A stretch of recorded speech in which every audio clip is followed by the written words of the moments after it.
Hi guys and welcome to Full House Sports, here with myself Charlie for our first YouTube video.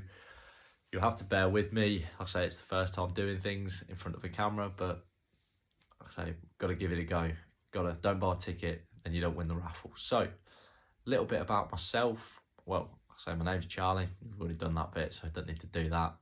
I'm a massive sports fan, whether that is boxing, horse racing,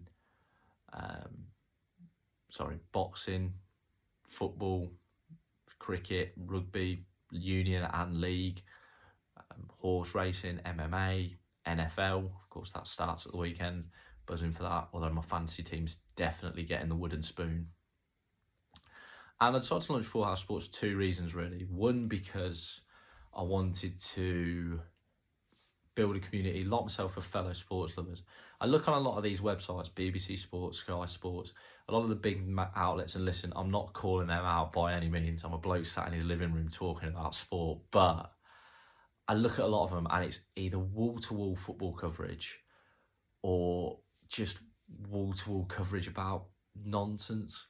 And actually, I feel like there's a community out there of sports lovers who, yeah, we're interested in that. Of course I'm interested. I'm interested if my club, Nottingham Forest, are going to sign anyone, or if we're going to sign everyone by the looks of it.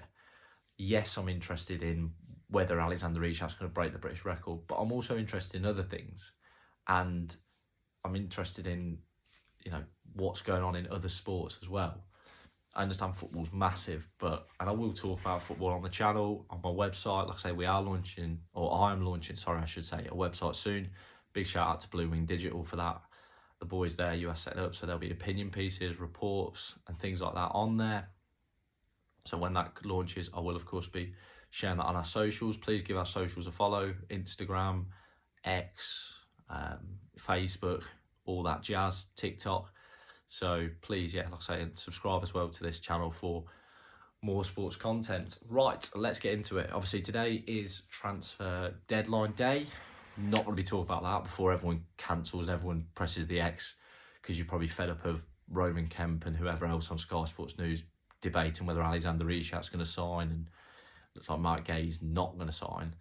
But in fact, I'm actually going to talk today about boxing and a breaking news rumour that's sort of doing the rounds, which is apparently heavyweights Joseph Parker and Fabio Wardley are going to clash at the O2 Arena in London on October the 25th, which is a huge fight if it happens in the heavyweight division. Parker, of course, as we know, is the mandatory to Alexander Usyk's heavyweight title, or WBO title. If he loses this, he loses that opportunity. Fabio Wardley is the WBA interim heavyweight champion, I believe. Although, like I say, the WBA have 14 champions in each division. They give out belts for skipping rope, to be honest with you. They've got an interim, a regular, a super, a gold. They've got all sorts of champions. But Fabio's the interim champion. I think he was mandatory to Kubrat Pulev, who's the regular champion. So big risk for him. I think the Parker fight probably pays better, which is probably why he took the fight. But it's a huge chance for him as well, because if he beats Parker, does he then become the mandatory? I guess so, which is an incredible rise for a guy who, I know people keep talking about it and keep emphasising, but started off on white collar shows. He's fighting guys from offices and people like that. He was doing it for a laugh, and then, he's ended up nearly, or could be challenging for the heavyweight title of the world, which, it's movie stuff, to be honest with you.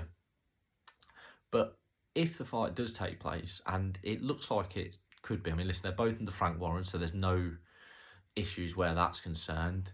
They're both, like I say, I think Turkey's got an interest in the both of them, so that would potentially make sense. And I think they both do good numbers in the UK if the fight was held at the O2, so that as well has probably got potential. It's a massive fight for me, and it's a fight that's come from nowhere. I thought Joseph Parker would maybe take on a Derek Chisora, or I'm trying to think who else he could have potentially took on in that heavyweight division. I'll have to get back on that one. But like I say, perhaps someone who's perceived as maybe an easier fight, a maybe more winnable fight, which is controversial, I know, to say, and I'm not disrespecting Del Boy, but listen, he's beat Del Boy before. He knows what it takes. I thought he might take one of them to take the Fabio Wardley fight, who, listen, boxing-wise, is never going to outbox Joe Parker, but, and this sounds an outrageous comparison, but I think Wardley's a little bit like what Deontay Wilder was, or still is, I guess. I mean, I know he's still going, but, you know, a guy who you could outbox for 8, 9, 10 rounds, but as he showed against Justice Hooney his last fight, if he hits you with that right hand, bang, you are out. And that's, I mean, they can all bang at heavyweight, but he has got serious power. I mean, we saw that Fraser Clark. You only have to look at a picture of his face after their second fight. I went to the first fight and I was convinced Clark would beat him in the second fight. And look at what he did. Destroyed the bloke's face, to be honest with you. So, listen, it's a huge fight. I'm surprised at Parker, and I worry for Parker, I'll be honest with you. Not in the sense of losing. I think early prediction time, I'm going to go early. If the fight happens, I think he will beat Fabio Wardley. I don't think he'd switch off. Listen, Andy Lee's his trainer. That Kronk gym sort of mindset, he's far too disciplined, I think, Joe Parker, to switch off. But I just worry with Joe Parker that he's in a similar position to maybe what Dillian Whyte was, you know, a few years ago, where, what was he, mandatory for 1,000 days with the WBC. I just worry that, and I hope he's not, but I worry that maybe because Usyk Parker doesn't sell as well as other fights, Usyk Itauma, even Usyk Fury 3, I worry he's sort of being sidelined. And I hope that's not the case. And I know Usyk's injured, and I don't think Usyk's not ducking anybody. I don't care what anyone says. He's not ducking anybody. He believes he's the best, rightfully so. But I worry that potentially the powers that be are looking at it and going, there's more money to be made here. And Joe Parker, outside of boxing circles, are people going to pay the pay-per-view? Maybe not. So I worry that that's the case. You know, remember when Dillian Whyte was fighting guys like Oscar Rivas and Parker himself, he was fighting, and they were tough fights. And I'm not saying Dillian would have beat Tyson Fury on the best of his nights, but they no doubt took something out of Dillian before his world title fight. He had so much wear and tear. And you look at Parker's last 3 opponents, you know, he's had Zhang, Wilder first. We all thought he was a lamb to the slaughter. Then it was Zhang, who can, I know his name's the Big Bang for a reason. Then it was, you know, the Bacoli farce, really, where he turned up. But Bacoli on paper was a tough fight. And also, they're going through camps. He's going through sparring. He's probably sparring quite hard with Andy Lee, with others. You know, the wear and tear of camps. He might want to stay match fit. That might be what he's saying. But I worry for him a little bit. I hope that it doesn't all go wrong before, because if anyone deserves a mandatory chance, it's him.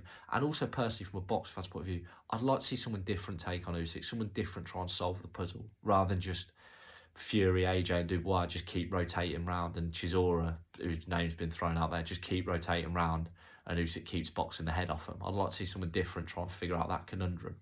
But let me know what you guys think in the comments. I say it's a rumour at the minute, but it seems to be edging closer.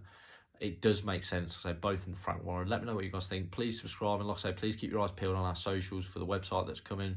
It's going to be sort of a sports blog type thing. I say massive thank you to my friends at Blue Wing Digital for launching it. Really appreciated.